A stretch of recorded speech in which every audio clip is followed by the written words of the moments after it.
bride and bridegroom, parents of the bridegroom, distinguished guests, ladies and gentlemen. Pray silence for the proudest man here this evening, the father of the bride, Mr. Brian Rendell.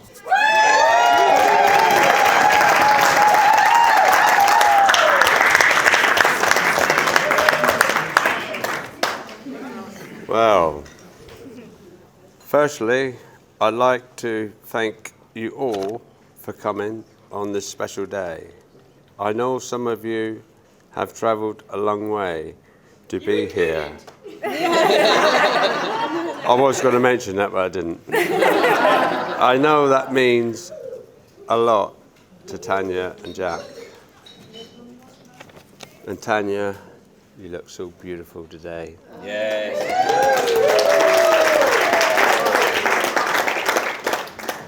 For anyone that knows Tanya will know how caring she is. She will do anything to help. She's strong and independent and has been known to like a drink or two. I don't know where she gets that from.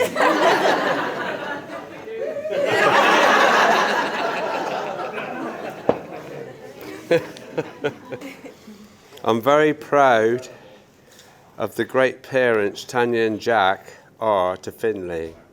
Finley is such a lovely little man. I'm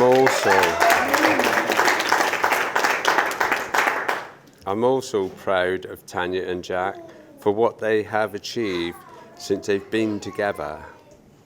I'm proud to have Jack as a son-in-law.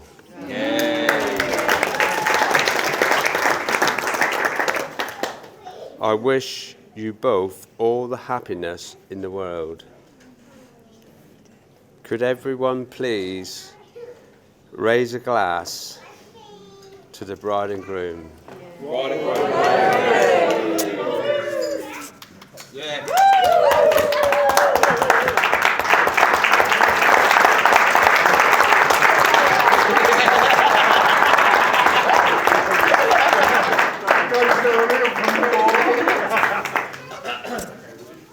Great speech, sir. Well done.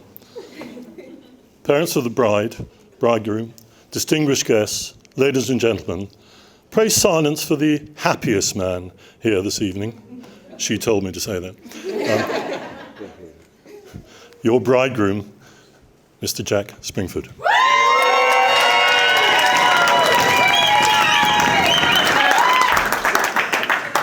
Wow, what a day today has been. First of all, I'd like to say a huge thank you to each and every one of you for being here today. And as Brian said, a lot of you have travelled a long way to be here today. All the guys from Devon, Chris as well, who come all the way from Australia to be here.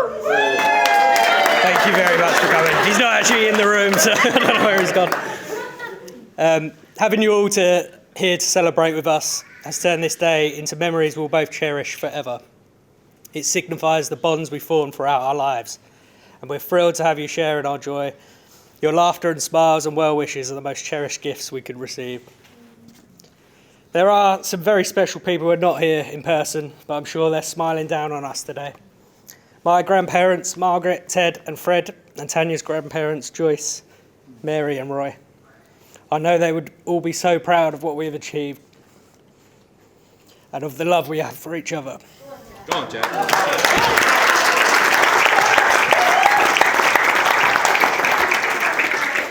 Mary especially would often remind me how lucky I was to have Tanya. So let's all raise a glass to absent family and friends. We do still have one very special grandparent with us here today.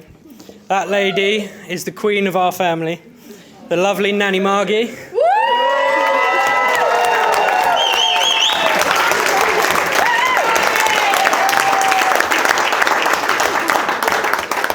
And it does happen to be Margie's birthday tomorrow. So I'd like everyone in the room to sing happy birthday for tomorrow. So 1, 2, 3. Happy birthday to you. Happy birthday to you. Happy birthday, dear Margie. Happy birthday to you.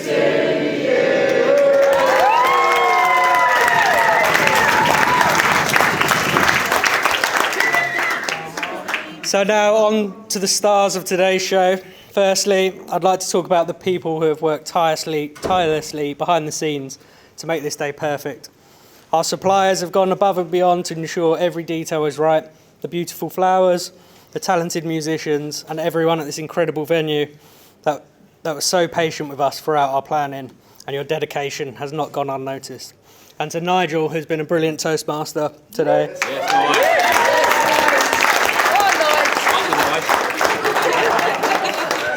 He's made sure everything has gone to plan. To all the talented individuals who have turned our dreams into reality, a heartfelt thank you to you all. Yes.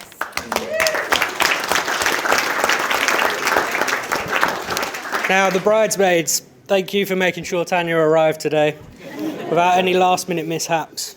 To have my sister Lauren, sister-in-law Laura, sorry, I lost my place, and two friends I've known for over 15 years, and Kate and Grace, is incredible. Your dedication, support, and let's be honest, your calming influence during the planning stages are greatly appreciated. You've made today even more unforgettable, and for that we raise our glasses to you.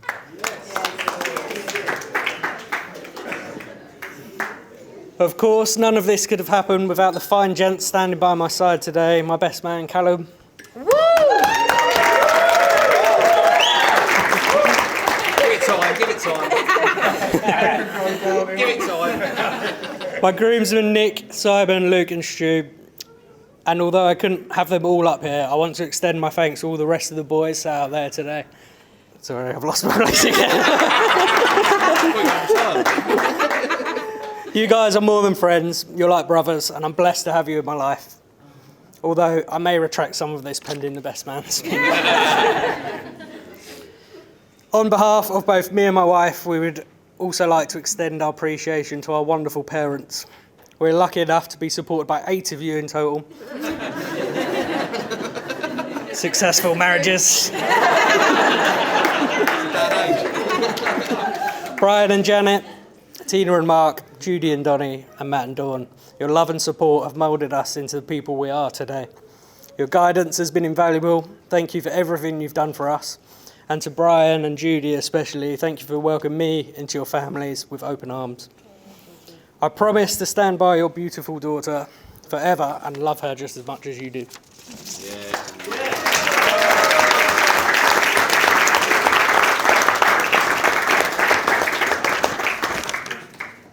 And finally, we get to my beautiful wife. It's often said that behind every great man is a great woman. But in my case, she's right beside me, my perfect other half. Tanya, you are my rock, my sunshine, and the person that drives me to succeed. Yes, well done,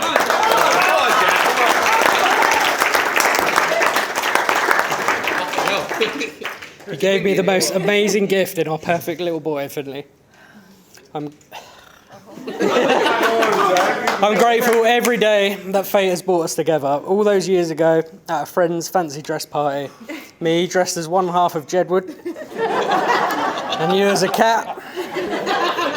Somehow I managed to win you over, even after I'd passed out from too much tequila. Without you, I wouldn't be anywhere near where I am today. I'm so proud of what you have achieved too. I love your fierce independence, your incredible loving personality, and even your infuriating stubbornness. I can't wait to make years of memories with you.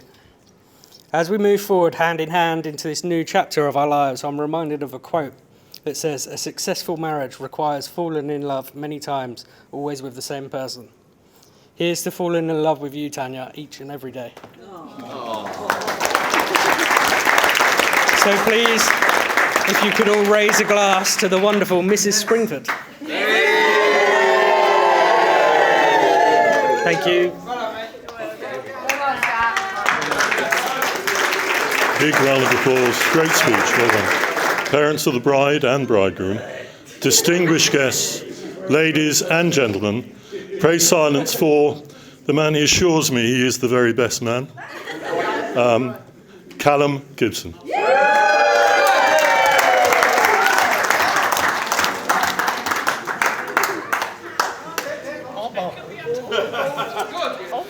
All right. Firstly, welcome everybody. It's not every day you get to celebrate a once-in-a-lifetime achievement. So here's to you, Jack, Tanya, and Finley Springford. You know, I've lost that there. Yeah. Cheers, everyone. So for those of you that don't know me, my name is Callum, or commonly known as Gibbo. Now, Jack is my best friend and has been for the best part of 30 years. We grew up together, going to the same school, and always had the same friendship groups. So everything I say today, I speak on behalf of those boys. Cheers, boys. I ain't just sticking it all on you lot, but... It was an honour when Jack asked me to be his best man. To be honest, it was sort of expected, as we had this agreement from young, that we would always be each other's best men. So, Jack, who would have thought? Look at us now, eh? Flying. You can keep that. Growing up with you was sometimes challenging, but it was always a laugh. We were inseparable, and I couldn't ask for a better brother. Fucking hell. I wish he's done me, I think. I could not be more proud of the man you are today, and now loving husband, a brilliant father, and a fantastic friend. Congratulations to you, Jack. I am truly so happy for you, mate.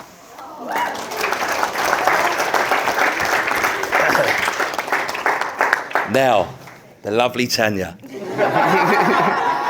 I remember the first night Jack decided to make a move. We were at funny you say this about in your speech a minute ago, right? We were at a fancy dress party, and Nick and Jack was dressed as Jedward. Yeah. Jack was a little nervous, should we say, and needed a healthy dose of Dutch courage. This was quickly followed by a trip to the Kazi. For only a short while later, Jack finally stumbled over to make his move. Tan, you must have known from that moment that this man for you, a pish Jedward, was the one. The night ended from what I could imagine was a very favourable kiss.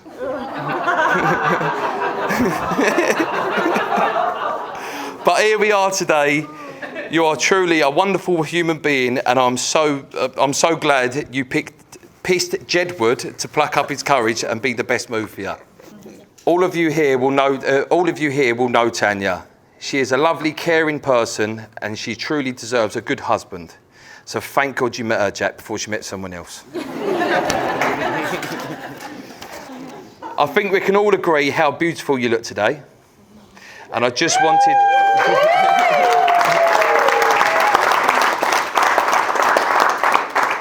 And I just wanted to thank you for being Jack's best friend. Other than me, so. Nudge up, all right? Now, going back to Jack. Tried to pick a couple of our best memories. This was proving difficult, as I'll be bubbling myself up, to be honest. And my missus toned it down a bit, I'm not going to lie to you, because it was a little bit, oh, come and ask me later.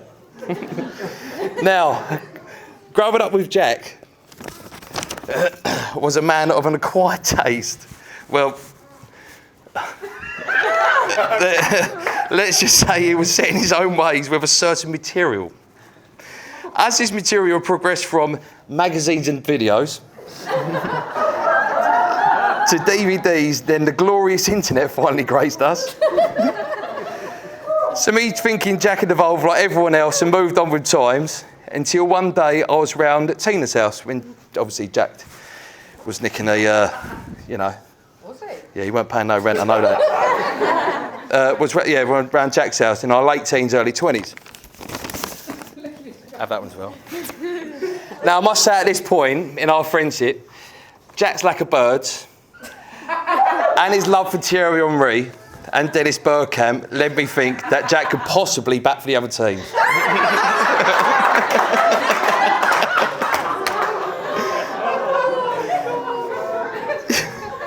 Jack left his bottom drawer open on his bedside table, to which had a folder in it. Oh, yeah. See, he didn't clean his room that well, did you? So obviously I reached down to pick up this... Oh, it's filth, Jack. You're a pig, mate. You're a pig, mate. So obviously I reached down, as you do, pick it up and opened it. Then I found cutouts of page threes and magazine cutouts as well, all stuck in their own plastic sleeves, which I immediately threw back in. I can only imagine it was like masturbating in a time machine.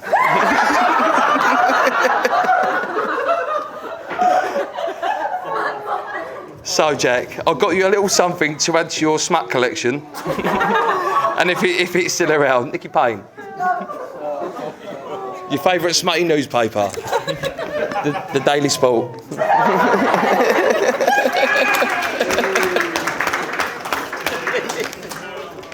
I'm going to add something else. Oh, look at them. Oh, man alive. Leave that to one side, I'll have a go on that one.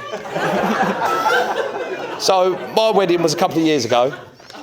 And Jack, obviously being my best man as well, we had mics on when we were doing our best men speeches and stuff like that.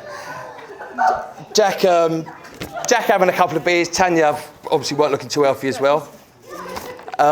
Jack said, should we go and sharpen up a bit, go upstairs, you know, freshen up. Tan's gone, yeah, all right then, pissed up. Jack went upstairs with his mic on, right, to freshen up.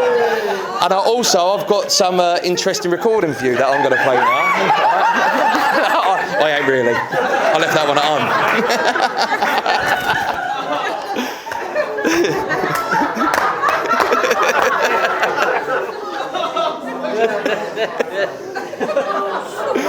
I can personally appreciate how much effort and planning goes into a wedding. And I think it's safe to say you've both smashed it. Literally. Oh, and finally, can you all please raise a glass to your new Mr. and Mrs. Springford? You dirty dogs.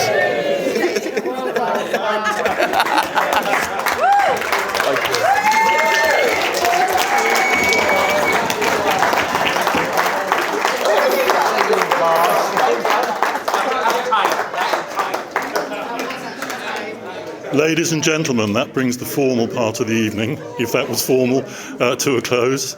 I'm now going to be a bore, I'm afraid, and I'm going to ask you all to vacate the room as quickly as possible to allow all the people to set up for the evening's entertainment. So, if you wouldn't mind, thank you very much indeed. Thank you very much, ladies and gentlemen.